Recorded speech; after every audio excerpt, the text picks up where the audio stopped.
Hello students, my name is Rudra Pratap Singh and today I am going to teach you about group 14 of P block element. Students, P block आपके inorganic chemistry का एक बहुत ही important part है। आज हम लोग group 14 के बारे में स्टडी करेंगे जिसको हम लोग कार्बन फैमिली भी बोलते हैं। वीडियो को शुरू करने से पहले स्टूडेंट्स, अगर आपने अभी तक हमारे चैनल को सब्सक्राइब नहीं किया है तो प्लीज़ उसको सब्सक्राइब कर लीजिए, ताकि जैसे ही हम कोई लेटेस्ट वीडियो अपलोड करें तो उसकी नोटिफिकेशन आपको सबसे पहले मिल पाए और आप उसका बेनिफिट ले सकें। तो चलिए फिर शुरू करते हैं आज की क्लास। सबसे पहले पी ब्लॉक क्या होता है ये जान लेते हैं। पी ब्लॉक एलिमेंट्स में स्टूडेंट्स जो लास्ट इलेक्ट्रॉन होता है वो आउटर मोस्ट पी ऑर्बिटल में इंटर करता है, और जो इससे पहले हमने आप लोगों को एस ब्लॉक के बारे में पढ़ाया था, तो एस ब्लॉक में जो लास्ट इलेक्ट्रॉन होता है वैलेंस शेल का वो एस ऑर्बिटल में एंट्री करता है। इसी बेसिस पे आपके S P D F block define किए गए हैं। अब क्योंकि पी ऑर्बिटल में मैक्सिमम 6 इलेक्ट्रॉन आ सकते हैं, इसलिए वहाँ पे जो आपका पी ब्लॉक है उसमें 6 ग्रुप होते हैं टोटल। इन ग्रुप का नंबर क्या है? From 13 to 18। इट मीन्स कि ग्रुप 13, 14, 15, 16, 17 और 18 आपके पी ब्लॉक के ग्रुप हैं। पी ब्लॉक एलिमेंट्स का जो जनरल कॉन्फ़िगरेशन होता है वो आपका होता है NS2 NP 1 to 6। N आपका डिपेंड करता है कि पीरियड कौन सा है, और अगर आप NP 1 to 6 देखें तो 1 to 6 का मतलब है कि या तो 1 होगा या 2 होगा, इस तरह से 6 तक कोई भी नंबर हो सकता है। अगर ये NS2 NP 1 होता है तो ये आपका ग्रुप 13 होता है। अगर आपका NS2 NP 2 होता है तो ये आपका ग्रुप 14 का जनरल इलेक्ट्रॉनिक कन्फिग्रेशन है। तो ये बात थी आपके पी ब्लॉक के बारे में। अब हम लोग शुरू करते हैं ग्रुप 14 को। ग्रुप 14 की सबसे पहले हम लोग जनरल फिज़िकल प्रॉपर्टी स्टडी करेंगे। इसमें जो सबसे पहला पार्ट है वो है आपका इलेक्ट्रॉनिक कन्फिग्रेशन। इलेक्ट्रॉनिक कन्फिग्रेशन ही स्टूडेंट्स उस एलिमेंट की केमिकल और फिज़िकल प्रॉपर्टी डिसाइड करता है। इसमें जो जो एलिमेंट हैं आपके वो हैं आपके कार्बन,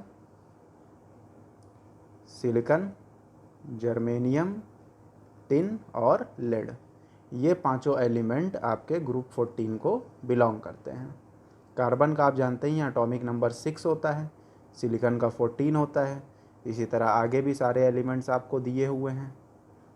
लेकिन जो इन पांचों एलिमेंट में एक बात कॉमन है जिनकी वजह से इनको ग्रुप 14 में रखा गया है, वो है इनका इलेक्ट्रॉनिक कन्फिग्रेशन जो NS2 NP 2 होता है। आप चाहे कार्बन का देख लें, चाहे सिलिकॉन का देख लें, जर्मेनियम, टिन या लेड, इन सब के इलेक्ट्रॉनिक कन्फिग्रेशन में S2P2 आ रहा है। ये इनमें कॉमन है, इसी वजह से इनको ग्रुप 14 में रखा गया है। इसके बाद स्टूडेंट्स जो हमारी अगली फिज़िकल प्रॉपर्टी है वो है मेटेलिक कैरेक्टर। कार्बन और सिलिकॉन आपके नॉन मेटल्स होते हैं, ये आप जानते हैं। जर्मेनियम आपका मेटलॉइड है। मेटलॉइड का मतलब हो गया कि जो इसकी प्रॉपर्टी है वो आपकी मेटल और नॉन मेटल के बीच में लाई करती है, जबकि टिन और लेड आपके मेटल्स हैं। टिन का जो आपका सिंबल होता है वो SN होता है, ये इनके लैटिन नाम के ऊपर बेस्ड है, और लेड का आपका PB होता है। तो कार्बन और सिलिकॉन आपके नॉन मेटल्स हैं, जर्मेनियम मेटलॉइड है, और टिन और लेड मेटल हैं आपके। इसके बाद अगर हम लोग अपीयरेंस की बात करें तो कार्बन ब्लैक होता है, सिलिकॉन का कलर लाइट ब्राउन होता है, जर्मेनियम का कलर आपका ग्रेइश होता है, और जो टिन और लेड हैं ये दोनों आपके सिल्वरी वाइट होते हैं। तो ये इनका जनरल अपीयरेंस है जो हम लोग बाहर से ही देख के बता सकते हैं। उसके बाद स्टूडेंट्स बात करते हैं डेंसिटी की। तो जैसे जैसे आप डाउन द ग्रुप जाते हैं तो एटॉमिक नंबर बढ़ता जाता है। तो जब एटॉमिक नंबर बढ़ता जाता है डाउन द ग्रुप तो डेंसिटी भी बढ़ती जाती है, क्योंकि एटॉमिक नंबर बढ़ने से आपका एटॉमिक मास बढ़ रहा है। Density equals to mass upon volume होता है, तो आपकी जो डेंसिटी है वो डाउन द ग्रुप बढ़ती जाती है। इसके बाद हम लोग बात करते हैं मेल्टिंग और बॉइलिंग पॉइंट की। तो जैसे जैसे हम डाउन द ग्रुप जाते हैं, अगर हम देखें तो जो मेल्टिंग पॉइंट और बॉइलिंग पॉइंट होता है ये कार्बन से लेड की तरफ कम होता जाता है। मतलब हम डाउन द ग्रुप जाते हैं तो मेल्टिंग पॉइंट कम होता जाता है, क्योंकि साइज़ बढ़ता जाता है एटम्स का, तो उनके बीच में जो फोर्स है वो कम होता जाएगा। जितना बड़ा होगा उसको होल्ड करना उतना ही मुश्किल होगा। तो अगर उनके बीच में वीक बॉन्ड बनेगा तो उनका मेल्टिंग और बॉइलिंग पॉइंट कम होगा, वो ईजिली ब्रेक हो जाएंगे। कार्बन और सिलिकॉन का बॉइलिंग और मेल्टिंग पॉइंट काफ़ी हाई होता है, क्योंकि इनका जेएंड स्ट्रक्चर होता है। ये एलोट्रॉप फॉर्म करते हैं, बल्कि ग्रुप फॉर्म करते हैं ये। जैसा कि आपने पढ़ रखा है, कार्बन की बात करें, आप ग्रेफाइट की बात करें या फुलरीन्स की बात करें जिसमें 60 कार्बन होते हैं, तो इनके इसी जेएंड स्ट्रक्चर की वजह से ये जो आपस में कोवेलेंट बॉन्ड फॉर्म करते हैं, इसकी वजह से कार्बन और सिलिकॉन का मेल्टिंग और बॉइलिंग पॉइंट काफ़ी हाई होता है, और जनरली मेल्टिंग और boiling point down the group decrease करता है।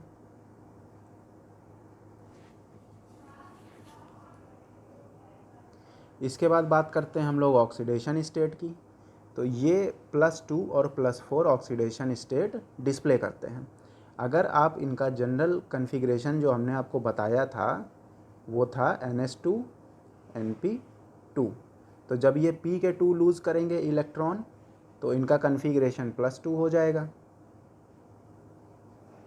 और अगर ये s ऑर्बिटल और p ऑर्बिटल दोनों के 2-2 इलेक्ट्रॉन लूज़ कर देंगे तो टोटल में इनका ऑक्सीडेशन स्टेट +4 हो जाएगा। जो आपका लेड है वो +4 ऑक्सीडेशन स्टेट दिखाता है, इसीलिए ये पावरफुल ऑक्सीडाइजिंग एजेंट है। +2 oxidation state of lead is more stable due to inert pair effect. Inert pair effect students हमने आपको पिछले वीडियो में भी बताया था। जो बीच के आपके D और F इलेक्ट्रॉन्स होते हैं उनकी पुअर स्क्रीनिंग इफेक्ट की वजह से इनर्ट पेयर इफेक्ट आता है। इसके बाद जो कंपाउंड इनमें से ग्रुप 14 में से जिन कंपाउंड का ऑक्सीडेशन स्टेट +2 होता है वो आयनिक होते हैं नेचर में, जबकि जिनका +4 होता है वो कोवेलेंट होते हैं नेचर में, क्योंकि वो शेयरिंग से बॉन्ड बनाते हैं। तो ये आपकी ऑक्सीडेशन स्टेट के बारे में था। जनरली +2 और +4 होता है। इसके बाद आयनाइजेशन इंथैल्पी की बात करें तो जैसे जैसे आप डाउन द ग्रुप जाते हैं आयनाइजेशन इंथैल्पी कम होती है कार्बन से टिन की तरफ। इसके बाद इलेक्ट्रोनिगेटिविटी। इलेक्ट्रोनिगेटिविटी की value down the group decrease करती है, लेकिन ऐसा रेगुलर मैनर में नहीं होता है। Down the group obviously decrease करेगी, क्योंकि आपके कार्बन और सिलिकॉन नॉन मेटल हैं तो उनकी इलेक्ट्रोनिगेटिविटी ज़्यादा ही होगी। नीचे आपके फिर मेटलॉइड और मेटल्स हैं तो उनकी इलेक्ट्रोनिगेटिविटी कम होगी। इसके बाद कैटिनेशन की बात करते हैं। कैटिनेशन का मतलब है कि एक एलिमेंट अपने ही दूसरे से, जैसे कार्बन कार्बन हो गया आपका, सिलिकॉन सिलिकॉन हो गया, ये जो बॉन्डिंग करके लॉन्ग चेन बनाते हैं इसी प्रॉपर्टी को कैटिनेशन बोलते हैं। The greater the strength of the element-element bond, the greater the strength of the catenation। क्योंकि वो जितनी ईजिली एक दूसरे से बॉन्ड बना लेंगे उतनी ही लंबी चेन वो बनाएंगे। तो सबसे ज़्यादा जो कैटिनेशन होती है ग्रुप 14 में वो आपकी कार्बन की होती है, उसके बाद सिलिकॉन आता है, फिर जर्मेनियम, फिर टिन और लेड। तो ये आपकी कैटिनेशन प्रॉपर्टी जो ग्रुप 14 की एक स्पेशल प्रॉपर्टी है, जिसकी वजह से ये जॉइंट मॉलिक्यूल या बल्की मॉलिक्यूल बनाते हैं। आप वीडियो को पॉज करके आराम से पढ़ लीजिएगा। इसके बाद हम लोग बात करते हैं एलोट्रॉपी की। लेड को छोड़ के बाकी जितने भी एलिमेंट होते हैं ये एलोट्रॉपी दिखाते हैं, मतलब जिनकी भी +4 ऑक्सीडेशन स्टेट होती है। लेड की +2 ज़्यादा स्टेबल होती है। अब ये एक आपके लिए नॉलेज के लिए फैक्ट है कि जो कोल्ड कंट्रीज़ होती हैं वहाँ पे वाइट टिन चेंज हो जाता है ग्रे कलर में, जिसकी वजह से उसकी डेंसिटी कम हो जाती है। इसको टिन डिजीज़ या टिन प्लेग कहते हैं। इसके बाद वैलेंसी की बात करें तो जनरली जितने भी आपके ग्रुप 14 में एलिमेंट्स होते हैं उनकी टेट्रा वैलेंसी होती है, क्योंकि इनका कन्फिग्रेशन NH2 NP2 होता है। तो ये 2 प्लस ये 2 टोटल 4 हो गए आपके। तो ये टेट्रा वैलेंसी एग्जिबिट करते हैं। इसके बाद एटॉमिक और आयनिक रेडियाई, तो जनरली जनरली सारे एलिमेंट फॉलो करते हैं ग्रुप के। एटॉमिक और आयनिक रेडियाई कार्बन से लेड की तरफ बढ़ती जाती है, क्योंकि एटॉमिक नंबर बढ़ता जाता है। इसके बाद मल्टीपल बॉन्डिंग, ये भी इसकी एक खास बात है ग्रुप 14 के एलिमेंट्स की। Carbon forms p pi bonds with itself and sulphur, nitrogen and oxygen. आप जितने भी ऑर्गेनिक कंपाउंड देखेंगे उसमें ज़्यादातर कार्बन किससे बॉन्ड फॉर्म करता है हाइड्रोजन के अलावा? सल्फर, नाइट्रोजन और ऑक्सीजन। बाकी सब में, बाकी जो एलिमेंट हैं इस ग्रुप के, उनमें ये p pi बॉन्डिंग नहीं हो पाती है उनके लार्ज साइज की वजह से। बाकी सब d pi और p pi बॉन्ड्स बनाते हैं। तो ये मल्टीपल बॉन्डिंग के बारे में बात थी। कार्बन p pi बना लेता है, बाकी एलिमेंट्स नहीं बना पाते हैं क्योंकि उनका साइज़ लार्ज होता है। तो बाकी एलिमेंट्स क्या बनाते हैं आपका? d pi और p pi बॉन्ड्स। ये स्टूडेंट्स फिजिकल प्रॉपर्टी थी ग्रुप 14 के एलिमेंट्स की। कार्बन, सिलिकॉन, जर्मेनियम, टिन और लेड। इसके बाद हम लोग ग्रुप 14 की केमिकल प्रॉपर्टीज़ की बात करते हैं। तो केमिकल प्रॉपर्टीज़ में सबसे पहले हम बात करेंगे हाइड्राइड की। हाइड्राइड का मतलब है कि जो आपका मेटल है वो हाइड्रोजन के साथ कैसा कंपाउंड बना रहा है। तो जो भी आपका एलिमेंट है या मेटल है या नॉन मेटल है, उसका हाइड्रोजन के साथ जो कंपाउंड होता है उसको हम लोग हाइड्राइड बोलते हैं। अब हाइड्राइड फॉर्मेशन की जो टेंडेंसी होती है और ईज़ होती है वो डिक्रीज़ करती है डाउन द ग्रुप, क्योंकि डाउन द ग्रुप एलिमेंट बल्की होते जाते हैं और हाइड्रोजन क्योंकि आपका एक छोटा एलिमेंट है साइज़ में, एटम उसका छोटा होता है, तो इतना स्ट्रॉन्ग बॉन्ड नहीं बन पाता है। जैसे बोरॉन के जो हाइड्राइड होते थे उनको बोरॉन्स कहते थे, बोरेन्स, वैसे ही जो कार्बन के आपके हाइड्राइड होते हैं इनको आप हाइड्रोकार्बन्स बोलते हैं। पूरी आपकी ऑर्गेनिक केमिस्ट्री ही इस पे बेस्ड है। इसमें आपके एल्केन्स और एल्काइंस आते हैं। उसके बाद आपके जो सिलिकॉन और जर्मेनियम के हाइड्राइड होते हैं उनको क्या बोलते हैं हम लोग? सिलिकॉन के जो हाइड्राइड्स होते हैं उनको सिलेन बोला जाता है, और जो जर्मेनियम के हाइड्राइड होते हैं उनको, और जो स्टूडेंट्स आपके जर्मेनियम के हाइड्राइड्स होते हैं उनको जर्मेन्स बोला जाता है। तो सिलिकॉन के हाइड्राइड को जनरली हम लोग सिलेन बोलते हैं और जर्मेनियम के हाइड्राइड को हम लोग जर्मेन्स बोलते हैं। इनको याद रखिएगा, कॉमन नेम काफ़ी यूज़फुल होते हैं आपको एग्ज़ाम में। अब इनके हाइड्राइड की thermal stability down the group decrease करती है, जो कि ऑब्वियस है, पहले भी बताया है आपको, क्योंकि डाउन द ग्रुप एलिमेंट्स का साइज़ बढ़ता है तो उतना ईजिली या उतना स्ट्रॉन्ग हाइड्रोजन के साथ बॉन्ड नहीं बन पाता है, क्योंकि हाइड्रोजन छोटा होता है। इसलिए इनकी thermal stability down the group decrease करती है। लेकिन इनका जो रिड्यूसिंग कैरेक्टर है वो डाउन द ग्रुप इंक्रीज़ करता है, क्योंकि डाउन द ग्रुप साइज़ बढ़ता है तो वैलेंस सेल के इलेक्ट्रॉन पे फोर्स ऑफ अट्रैक्शन कम हो जाता है, वो इजीली लूज़ कर देता है। इसलिए इनका reducing character down the group बढ़ता है। ये हाइड्राइड्स के बारे में था स्टूडेंट्स। इसके बाद हैलाइड्स की बात करते हैं। हैलोजन में आपके कौन कौन से एलिमेंट आते हैं? फ्लोरीन, क्लोरीन, ब्रोमीन, आयोडीन और एस्टेटीन। लेकिन जनरली जो कंपाउंड फॉर्म करते हैं वो सिर्फ यही होते हैं, फ्लोरीन, क्लोरीन, ब्रोमीन और आयोडीन। तो जो आपके ग्रुप 14 के एलिमेंट्स हैं ये हैलोजन के साथ जो कंपाउंड बनाते हैं उनको हम लोग हैलाइड्स बोलते हैं। अब क्योंकि जितने भी एलिमेंट हैं ग्रुप 14 में ये ज़्यादातर टेट्राहेड्रल बॉन्ड फॉर्म करते हैं या टेट्राहेड्रल स्ट्रक्चर फॉर्म करते हैं, क्योंकि ये टेट्रावेलेंट होते हैं। तो जो इनका जनरल कंपाउंड फॉर्म होता है उसका फॉर्मूला MX4 है। इनकी ये कोवेलेंट हैलाइड होते हैं जो MX4 आपके हैं। थर्मल स्टेबिलिटी की बात करें तो सबसे ज़्यादा स्टेबल आपका कार्बन का टेट्राहाइड्राइड होगा, उसके बाद सिलिकॉन, जर्मेनियम, टिन और लेड। मतलब डाउन द ग्रुप हैलाइड्स की थर्मल स्टेबिलिटी डिक्रीज़ होती जाती है। इसके बाद CH4 को छोड़ के, मतलब कार्बन के टेट्राहेलाइड को छोड़ के जितने भी हैं उन सब को हाइड्रोलाइज किया जा सकता है, क्योंकि उनमें d ऑर्बिटल प्रेजेंट होता है। तो अगर आप ईज़ ऑफ हाइड्रोलिसिस की बात करें, मतलब जो हैलाइड हैं वो कितने इजीली हाइड्रोलाइज हो जाते हैं, तो सबसे ज़्यादा सिलिकॉन शो करता है, फिर जर्मेनियम, फिर टिन और फिर लेड। उसके बाद कार्बन को छोड़ के बाकी एलिमेंट्स जो हैं वो डाई हैलाइड भी बना लेते हैं। डाई हैलाइड MX2 होता है जो आयनिक होता है नेचर में। स्टूडेंट्स, MX4 वाला कोवेलेंट होता है नेचर में, और जो आपका MX2 वाला होता है वो आयनिक होता है। अब ये आपका एक फैक्ट है कि जो टिन का क्लोराइड होता है आपका SnCl2.5H2O, इसको बिटर ऑफ टिन बोलते हैं, और इसका हम यूज़ कहाँ करते हैं? डाई करने में।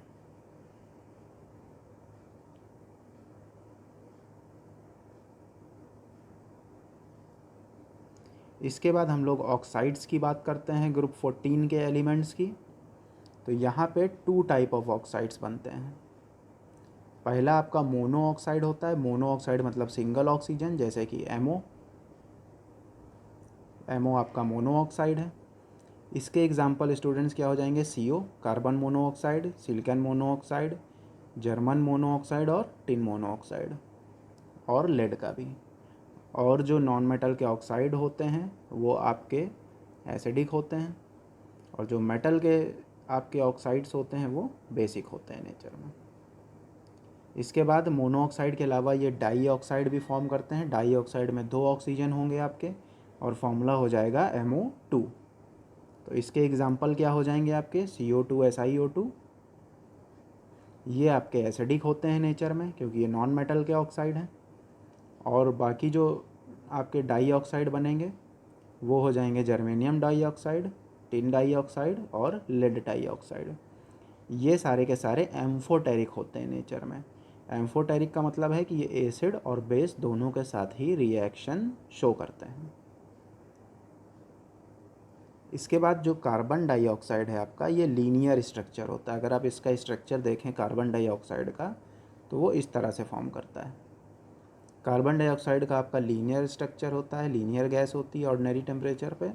और जो सॉलिड कार्बन डाइऑक्साइड होता है ये ड्राई आइस होती है। ये आपकी यूज़ होती है रेफ्रिजरेटर्स में या कोल्ड स्टोरेज प्लांट में। इसके बाद जो आपका SiO2 होता है, ये आपका सॉलिड होता है।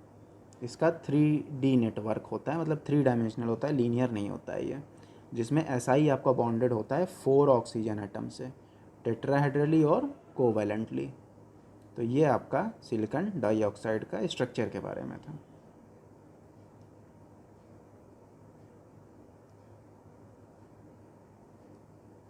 इसके बाद हम लोग कुछ इम्पोर्टेंट कंपाउंड्स की बात कर लेते हैं ग्रुप 14 की। तो बिना कार्बन के ये बात अधूरी रहेगी। कार्बन अगर आपका फ्री स्टेट में एग्जिस्ट करता है तो वो डायमंड, ग्रेफाइट या कोल फॉर्म करता है। और कंबाइंड स्टेट में कार्बन आपका ऑक्साइड्स, कार्बोनेट्स, हाइड्रोकार्बन ये सब बनाता है। कंबाइंड स्टेट मतलब दूसरे और भी आपके सल्फ़र, नाइट्रोजन, इन सब के साथ मिलके। इसके बाद कार्बन के एलोट्रॉपिक फॉर्म की बात कर लेते हैं। ये आपने प्रीवियस क्लासेस में भी पढ़ा था, छोटे क्लासों में। डायमंड होता है आपका। डायमंड आपका हार्डेस्ट नोन सब्सटेंस है। इसका 3D पॉलीमेरिक स्ट्रक्चर होता है, जिसमें कार्बन का हाइब्रिडाइजेशन sp3 होता है, टेट्राहेड्रल होता है, और ये कोवेलेंट सॉलिड होता है। डायमंड का स्ट्रक्चर आपने स्टूडेंट्स ये पढ़ा था, अगर sp3 हाइब्रिडाइजेशन होता है तो ऐसे करके टेट्राहेड्रल स्ट्रक्चर बनता है। इसके बाद हम लोग ग्रेफाइट की बात करते हैं।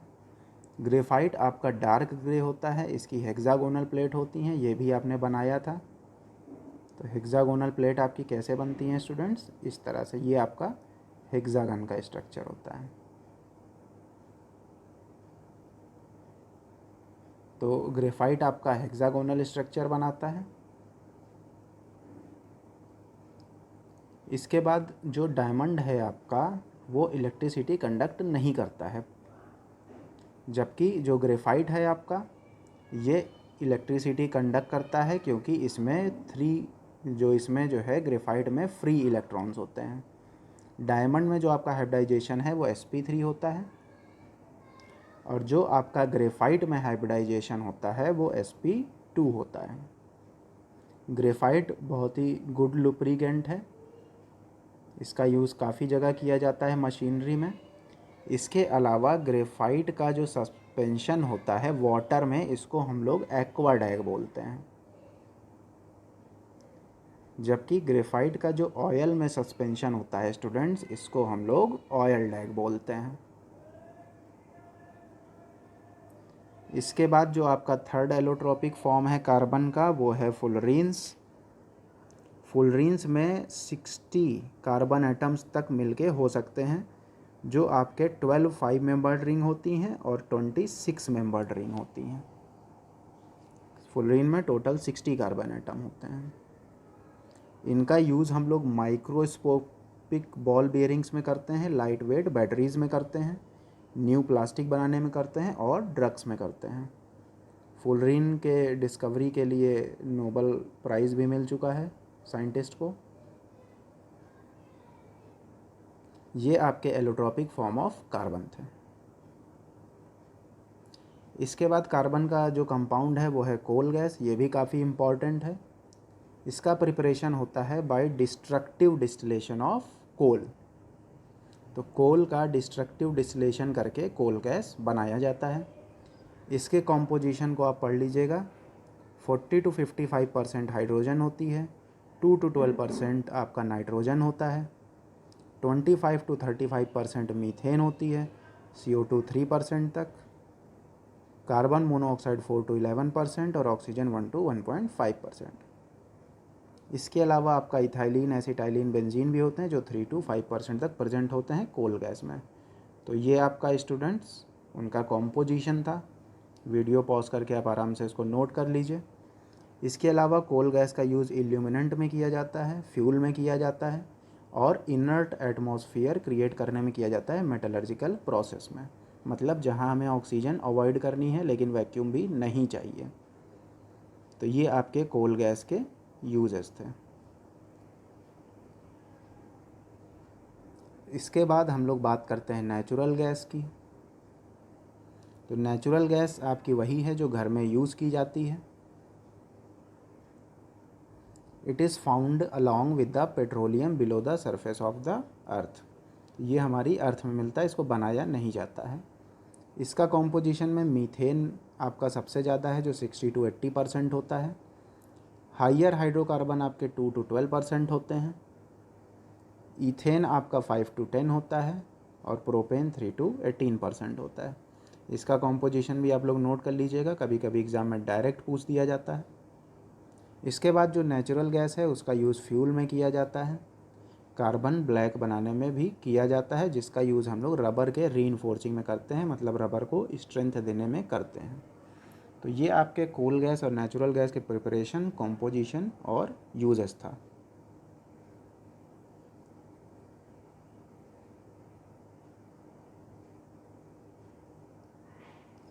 इसके बाद ऑयल गैस की बात करते हैं। तो ऑयल गैस को प्रिपेयर करते हैं हम लोग केरोसिन से। इसको हम लोग केरोसिन से करते हैं। केरोसिन को जब एब्सेंस ऑफ एयर में हीट किया जाता है तो हमें मिक्सचर ऑफ सिंपल हाइड्रोकार्बन मिलता है, जो ऑयल गैस होता है। इसका यूज़ हम लोग लेबोरेटरीज़ में करते हैं, बंसन बर्नर में फ्यूल। बंसन बर्नर आप लोग जानते हैं, जो आप लैब में यूज़ करते हैं स्टिक के फॉर्म में, वही आपका बंसन बर्नर है। इसके बाद वुड गैस आ गया। तो वुड गैस आपका कैसे बनता है? Destructive distillation of would. इसमें आपके मीथेन होते हैं, ईथेन होते हैं और हाइड्रोजन होती है। इसका यूज़ भी फ्यूल में किया जाता है। ये सब स्टूडेंट्स आपके कार्बन के छोटे छोटे फॉर्म हैं। इसके बाद एलपीजी, जो आप घर में सिलेंडर में यूज़ करते हैं। इसमें आपका नॉर्मल ब्यूटेन और आइसोब्यूटेन होता है, और इसका डोमेस्टिक फ्यूल में यूज़ होता है। तो ये सब छोटे छोटे टॉपिक हैं।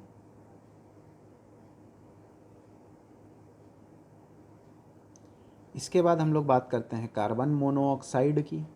तो कार्बन मोनोऑक्साइड को जब कार्बन को ऑक्सीजन की प्रेजेंस में बर्न किया जाता है या हीट किया जाता है तो आपका कार्बन मोनोऑक्साइड बनता है।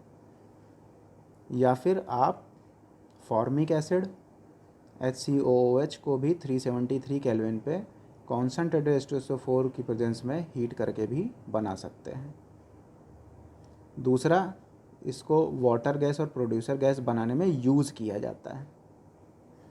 कार्बन मोनोऑक्साइड का जो आपका हाइड्रोजन गैस के साथ मिक्सचर होता है उसको हम लोग बोलते हैं वाटर गैस। ये आपका लिखा हुआ है यहाँ पे। इसके बाद जो आपका कार्बन मोनोऑक्साइड का नाइट्रोजन के साथ मिक्सचर होता है इसको हम लोग बोलते हैं प्रोड्यूसर गैस।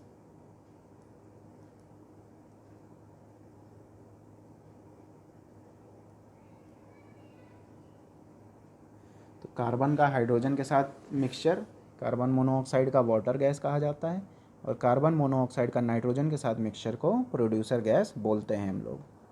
इसकी प्रॉपर्टी कलरलेस, ऑर्डरलेस और वाटर इनसॉल्युबल होती है। ये पावरफुल रिड्यूसिंग एजेंट होता है। इसका यूज़ कई मेटल के एक्सट्रैक्शन में यूज़ होता है। आपने आयरन में भी पढ़ रखा है, ब्लास्ट फर्नेस में।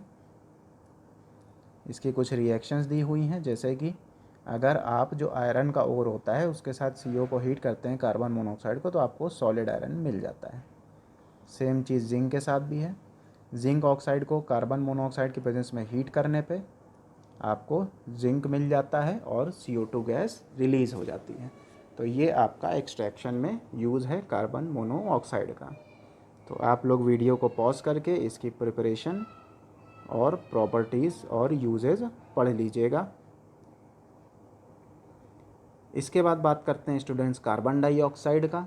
तो कार्बन को ऑक्सीजन की एक्सेस सप्लाई में हीट करने पे कार्बन डाइऑक्साइड बनता है, लिमिटेड सप्लाई में हीट करने पे कार्बन मोनोऑक्साइड बनता है। इसके अलावा अगर आप मीथेन को बर्न करते हैं तो भी आपका CO2 बनता है। कैल्शियम कार्बोनेट को HCl के साथ रिएक्ट करा के भी आप CO2 बना सकते हैं। CO2 की प्रॉपर्टी क्या है? ये कलरलेस और ऑर्डरलेस गैस होती है। वाटर के साथ ये कार्बोनिक एसिड बना देती है। एसिड रेन में आपका जो एटमॉस्फेयर में CO2 प्रेजेंट होती है तो वो एसिड वाटर ड्रॉप के साथ मिल के रेन में आपका कार्बोनिक एसिड बना लेती है। और जो आप सॉफ्ट ड्रिंक पीते हैं, कोक वगैरह, उनमें भी आपकी कार्बोनिक एसिड प्रेजेंट होता है क्योंकि CO2 हाई प्रेशर में भरा जाता है उसमें। इसके अलावा जो बायोलॉजिकल यूज़ है कार्बन डाइऑक्साइड का वो हम देखते हैं प्लांट फोटोसिंथेसिस में यूज़ करते हैं। कार्बन डाइऑक्साइड और वाटर की प्रेजेंस में जो क्लोरोफिल होता है प्लांट की लीव्स में वो UV रेस की प्रेजेंट में बना देता है। तो आपका C6H12O6 बन जाता है और जो आपका एक कार्बोहाइड्रेट है ऑक्सीजन बनता है और वाटर बनता है। तो ये आपकी CO2 की प्रिपरेशन, प्रॉपर्टीज़ और फोटोसिंथेसिस था। आप वीडियो पॉज करके इक्वेशंस को नोट कर लीजिएगा। इसके बाद हम बात करते हैं कंपाउंड्स ऑफ सिलिकॉन की।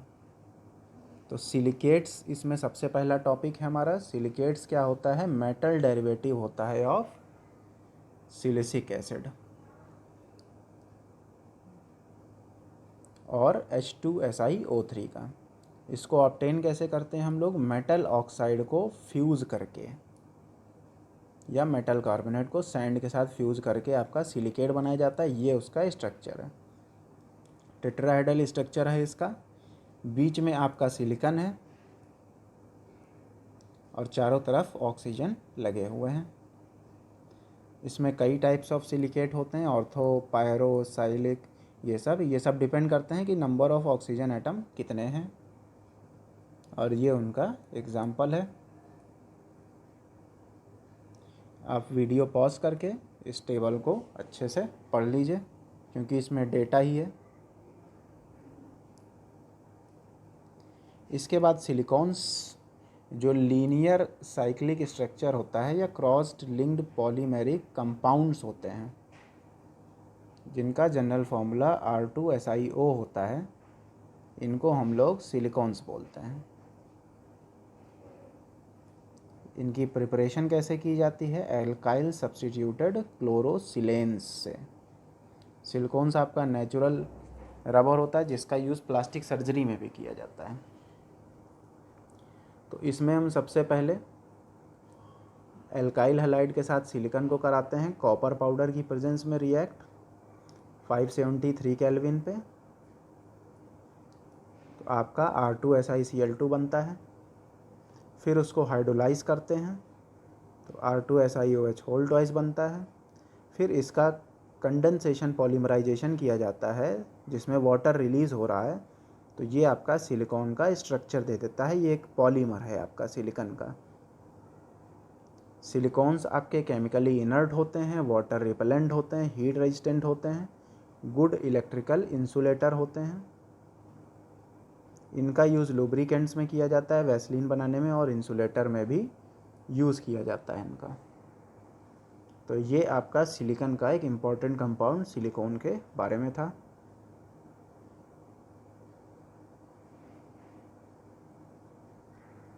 इसके बाद कार्बोरेंडम, ये आपका सेकेंड हार्डेस्ट मटेरियल है जिसका फॉर्मूला SiC होता है, सिलिकॉन कार्बाइड।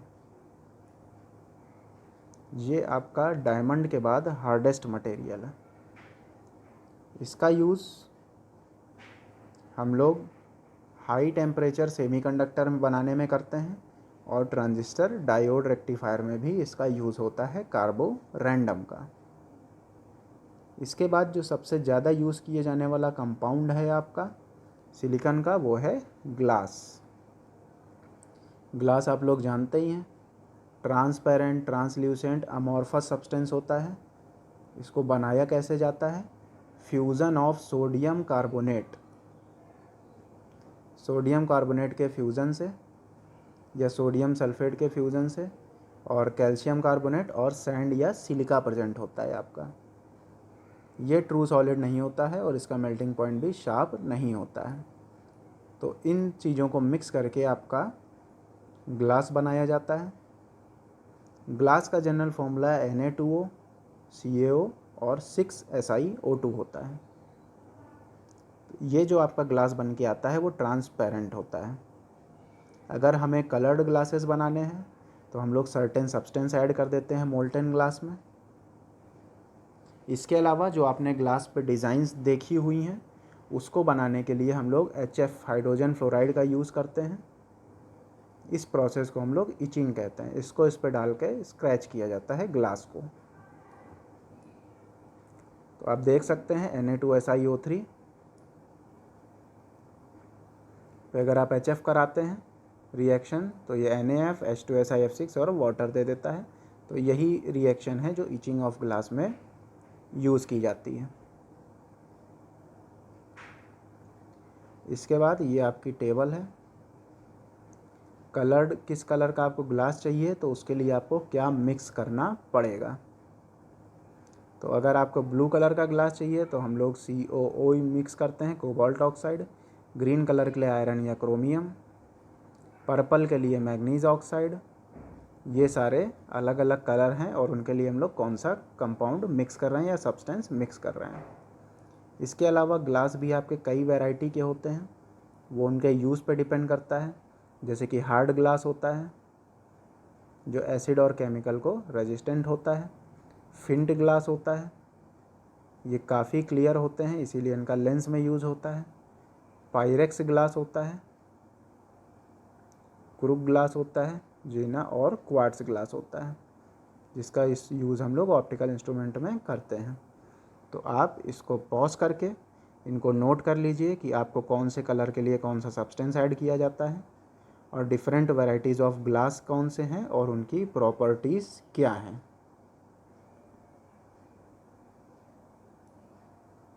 इसके बाद आपके लेड के कंपाउंड आ जाते हैं स्टूडेंट्स। लेड में आपका क्रोम येलो कलर होता है PbCrO4 का, लेड क्रोमेट। तो इसको हम लोग कैसे फॉर्म करते हैं ये देख लेते हैं। It is prepared by adding potassium chromate to lead chromate and is used as a yellow pigment under name chrome yellow colour होता है इसका। इसके बाद बेसिक लेड कार्बोनेट आ जाता है आपका PbOH whole twice dot PbCO3, lead hydroxide और lead carbonate का मिक्सचर, जिसको हम लोग बेसिक लेड कार्बोनेट बोलते हैं। इसको हम लोग वाइट लेड भी बोलते हैं। स्टूडेंट्स, जो आपका क्रोम येलो होता है PbCrO4, उसको क्रोम लेड बोलते हैं, और जो आपका बेसिक लेड कार्बोनेट होता है इसको वाइट लेड बोलते हैं। इसके प्रिपरेशन के लिए हम लोग लेड नाइट्रेट में सोडियम कार्बोनेट को मिक्स कर देते हैं, तो आपका बेसिक लेड कार्बोनेट बन जाता है। इस रिएक्शन को नोट कर लीजिएगा। इसका यूज़ हम लोग वाइट पेंट बनाने में करते हैं। बस इसका एक डिसएडवांटेज यही है कि ये आपका एयर की प्रेजेंस में हाइड्रोजन सल्फाइड के साथ रिएक्ट करके ब्लैक कलर हो जाता है, टार्निश हो जाता है कुछ टाइम के बाद। इसके अलावा ये आपका एक डेटा है कि जो लेड पॉइजनिंग होती है इसको प्लम्बो सॉल्वेंसी बोलते हैं, विच increases in excess of nitrates, organic acids and ammonium salts. ये आपका एक फैक्ट था।